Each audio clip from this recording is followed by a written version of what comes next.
திரு எம்ஜிஆர் முதல்வராக இருந்த காலகட்டத்தில் எம்ஜிஆர் முதல்வர் அலுவலகத்திற்கு ஒரு தபால் கவர் வந்தது. தபால் கவரை பிரித்து பார்த்ததில் ஒரு பத்திரிகை மட்டும் இருந்தது, எந்த முகவரியும் இல்லாமல். ஆட்களை நியமித்து விசாரிக்கும்படி கூறினார். விசாரித்ததில் அவர் ராம் தியேட்டர் எதிரில் ஒரு செருப்பு தைக்கும் தொழிலாளி என்று தெரிய வந்தது. அவரிடம் விசாரித்த போது, எனது முதல் பத்திரிகையை எனது குலதெய்வத்திற்கு வைக்குமாறு அனைவரும் கூறினார்கள். எனது குலதெய்வம் எம்ஜிஆர் தான் என்று கூறி அவருக்கு முதல் பத்திரிகையை அனுப்பி வைத்தேன் என்று சொன்னார். இதை அறிந்த எம்ஜிஆர் மிகவும் மனமகிழ்ச்சியுடன் அவரது இல்ல திருமணத்திற்கு வந்தார்.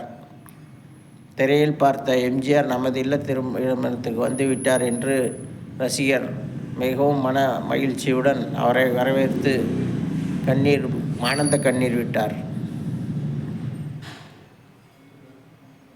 எம்ஜிஆரை கட்டி தழுவி ஆனந்த கண்ணீர் விட்டார்.